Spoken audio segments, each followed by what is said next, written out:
Hello my movie peeps, and it is time for us to finally talk about the Super Mario movie. I got the lucky chance to check it out last night, and with this animated interpretation for the Super Mario Bros, we follow Mario and Luigi as they accidentally stumble upon a portal to another world, the Mushroom Kingdom, where they become the unlikely heroes needing to defeat the evil Emperor Bowser. That's all pretty much everything. Any spoilers to you guys? This will be a spoiler-free review. The Super Mario movie, man, it has been a long time coming. I think when we first all heard Illumination was handed the keys to make the animated Super Mario movie, there was some panic. Now, nothing's really wrong with Illumination. They've done some really rather wonderful things, and in most recent years, they've been churning out pretty fun movies. But I guess it was also the fans thinking in the back of their mind, man, the last time we got a Mario movie in live action form, we try to forget about that situation. We try to never bring it up again. And there was also the intrusive thought, could this movie be as bad as that live action interpretation? Do we even have to discuss the day the news was heard Chris Pratt was voiced as Mario? That was the exact thing people were fearing with Illumination. This favoring of celebrity actors to voice iconic characters instead of trying to make it their own. Oh, next thing you know, we were going to see a trailer where Mario was hitting the gritty.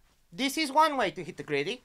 Oh, we were in panic mode for sure, but everything got turned around the minute we saw that footage. I don't know what voodoo magic they pulled off, but the Super Mario movie looked absolutely incredible. So now, finally bringing it to me having seen it myself, Mario fans, I cannot wait for you to experience this movie. And look, I'm going to be completely fair about the good and the bad of this movie, but right now, there is so much good to talk about. I was just saying, this movie looks incredible, and on the big screen, it is just mesmerizing. What Illumination and Nintendo were able to pull off here in terms of the visuals is just outstanding. Sure, it's extremely faithful to the games, but it doesn't feel just like a direct copy of it. They brought to life the Mushroom Kingdom in a very unique way where it feels lived in. There's an actual atmosphere to it, and there's almost like a new uniqueness to it, although it looks extremely familiar to what we would all think the Mushroom Kingdom to be. And because the visuals in here are so pretty to look at, when it comes to the action sequences, you're just in utter awe. It's all handled in such a fun and engaging way, you can't help to have but the biggest dumb smile on your face, and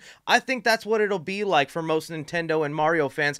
As you're watching this movie, you're just gonna catch yourself with the biggest smile, your mouth will be open, eyes wide, and some people might feel this. I felt this a couple of times. Throughout the movie, you'll hear iconic keynotes associated with the games, certain architecture structures that remind you of levels that you played as a kid, and you kind of get goosebumps and almost want to tear up. Nowadays, people want to argue about nostalgia just being used to bait you in to see something and automatically like it, but in the Mario movie, it's handled in such a respectful way where every Easter egg, cameo, or reference to the game doesn't feel cheap or just thrown at your face like, you get what we're saying here. Because throughout the Mario movie, there are literally thousands of Easter eggs. I am not kidding, thousands. In the first 10 minutes of this movie, when you're watching it, you will catch so many things in the background just slightly put there, and it makes you as a Mario and Nintendo fan almost feel seen. You can tell the creative team had a lot of love and passion for the Mario world, and it's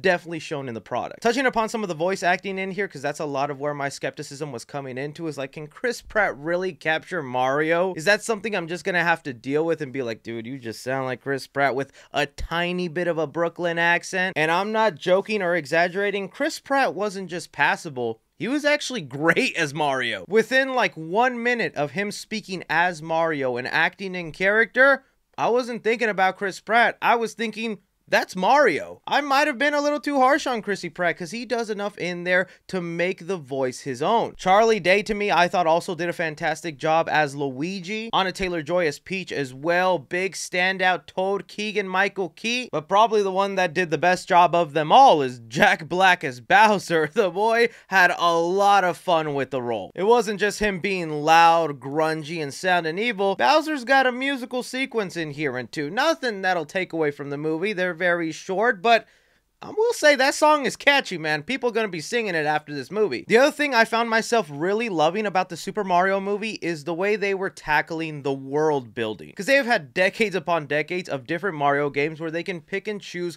what they wanted to be played out in the movie. And from the trailers, you have already seen a little bit of what they've done. They've included the mystery blocks in there that once you punch them, an item pops out and it gives you a special ability. The way they tackle and explain the way the abilities work within the Mushroom Kingdom, I love, because it was handled in a way where it's faithful to what happens in the video game, but it also doesn't create this sort of overpoweredness or super ridiculous factor where these people live in a world at any time they can put on a fireball suit or go flying in a raccoon suit. And even specifically with Princess Peach, they do something with her backstory that just leaves the door open for endless possibilities in the Mario world. It felt like, yes, we want to be faithful to some of the stuff you've seen in the games, but in this world, we have to advance these characters. We have to give them development. We have to give them origins. And I thought the way the movie was handling the setup of all that kind of stuff was really well done. Truly, I think if you grew up with Nintendo and Mario, you are going to be over the moon with this movie. There's so much they do in here for the fans of the world that it's kind of hard not to appreciate.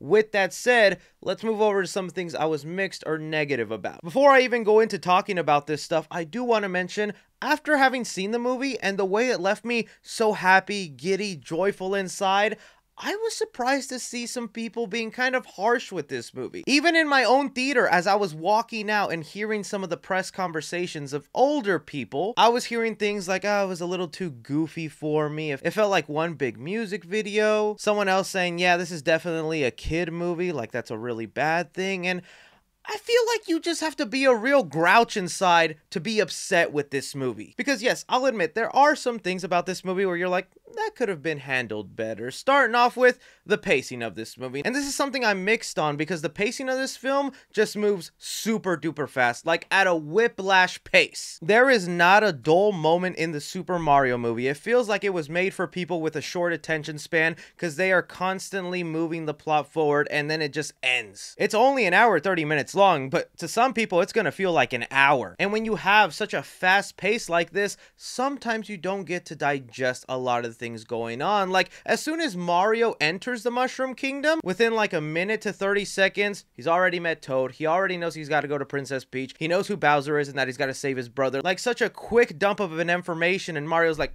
okay, let's go ahead and do this. And they do that a lot with meeting some of the new characters, introducing some of the new islands, and sometimes you're just like, can we look around this Mushroom Kingdom for a little bit? Can we understand this world? Can these characters get to know each other just a little bit more before they just 100% trust each other and go on an adventure? Another common complaint I have been seeing, and which I can understand, is the story. The story that plays out here is extremely simple, and that's always how Mario has been. Bowser kidnaps Peach, and Mario has to go rescue her. Now, if you have seen the trailers, you know it's not exactly going to be happening like that. Instead, Bowser gets a hold of Luigi, and Mario just desperately wants to save his brother with Peach by his side. To me, I honestly didn't mind the story being that simple. There's already so much going on in terms of new characters, new abilities, world building and whatnot. It feels like that's what you needed to do for a Mario movie. It's always been that simple. And although I do agree with some people just saying that the storyline sometimes feels empty, I feel like they did enough in here with Mario and the brother relationship. There's a great theme going on throughout the movie of as long as they're together, they can always make it through things. It was just, I wish they could have been together so much more throughout the movie. They do such a great job in the beginning of the film establishing this brother dynamic with Mario and Luigi. You know, Luigi isn't treated as a joke or lesser than Mario. Mario genuinely loves his brother and Luigi back, and that's kind of one of the beautiful parts of the film. So when you have them kind of split up for like 80% of the movie, it's kind of like, man, I just want to see these brothers interact. Admittedly, there is like a sweet payoff where they get to team up at the end for a final battle that big dumb smile again on my face. I love that ending fight. I also know there's going to be insecure man babies that can't handle Peach being a warrior princess that can hold her own. Because although Peach was not the one to be kidnapped in this movie, there is another subplot that they kind of hid from the trailers that Bowser has in mind for Peach that is super in line with the video games. And I think there is going to be some people that find Bowser's true motive in this movie a little weak or a little dumb. Like, really? That's what Bowser wants to do? But it's like, have you played a Mario game? That's very much in line with something Bowser would want to do. Now, I mentioned earlier, I thought a lot of the voice castings, including Chris Pratt, did a great job. The one voice casting I just could not get over throughout the movie was Seth Rogen's Donkey Kong, man. I was actually rooting for Seth Rogen's Donkey Kong. This might be because Donkey Kong is my personal favorite within the Mario world. He's my main on Super Smash Bros. And when I first heard Seth Rogen was Donkey Kong, I was like, oh, that'll be kind of cool. I don't think that's actually a bad choice. But Seth Rogen does what we feared Chris Pratt was going to do with Mario. It's literally just his voice. There's no uniqueness to it. There's no added flavor to it. It's just Seth Rogen reading his lines. So throughout a lot of the movie, I'm picturing Seth Rogen. I'm not picturing that this is Donkey Kong right here. There was no attempt to try and make that voice a little unique, a little different. Heck, when Donkey Kong laughs, it is literally Seth Rogen's laugh. That is one of the most iconic celebrity laughs out there. It just kind of takes you out of the movie every time he does that. They also give Donkey Kong a lot of like the kiddish humor in here. To me, it worked from time to time, but admittedly, the humor in here is very slapstick, but you can tell it's a child form of humor, and to some it'll work, to some they'll be annoyed by it. I'll also say, while the musical notes themselves, like the score and themes that were incorporated with the instrumental themes, it still does the Illumination thing of entering in pop songs. Now, thank goodness a lot of the song choices in here are not super modern songs. No, they're kind of older songs, so that kind of gave me some leeway. I was like, all right. But I will say all the songs they used were used better in different movies. For one example, they used in here the I Need a Hero song. And again, the best animated movie to use that song is Shrek 2. And there's a couple other songs where it's like, oh, I know that song, but I only know it because that was used better in this movie. So the soundtrack songs are going to be hit and miss for some people. But again, to me, those are just nitpicks. Those are just little bumps in the road for what was a spectacularly wonderful movie. Kids are going to eat this film up, and I think if you grew up a Mario and Nintendo nerd, you're just going to walk out filled with such joy, like a little kid again. This movie, I think, is just not going to be loved as much by people who don't have that nostalgia attachment. Because when I see some of the really harsh criticisms that are like critiquing this movie as if it was trying to win an Oscar, I just can't help but to think, this movie's fun. It's entertaining. Why are you being so harsh on it? So when it comes to the Super Mario movie, I'm going to give action 4 stars because the visuals in here are so stunning. When it gets to a lot of the action sequences, I am just completely captivated, and especially with that final battle sequence, just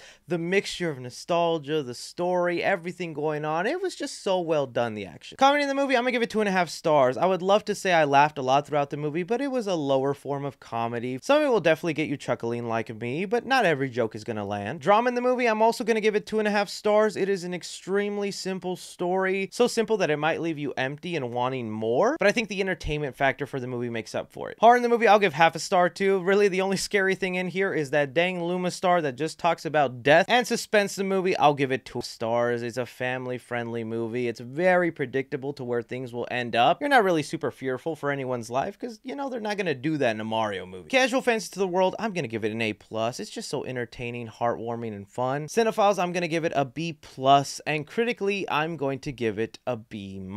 For the Super Mario movie, I think this is definitely one you should add to your collection at home. That's a keeper. Yes. Make no mistake, even with its faults, hiccups, and bumps in the road, the Super Mario movie is a complete winner to me. There are 2 post-credit scenes in the movie. The first one is a funny one. The last one, I say stick around for. But other than that, I think we will definitely have to talk about spoilers for this movie, so be tuned for that. Once the movie is released, I will be making a spoiler review. We're going to talk about all the nitty-gritty. Let me know what you guys thought of the Super Mario movie. If you got a chance to watch it, what you love, what you hated. Would be super curious to hear your opinions down below. Don't be forgetting to hit that like button, subscribe if you haven't already. Follow me on Twitter at 3C Films or on TikTok at 3C Films. But as always, I'm Chrissy. Take care.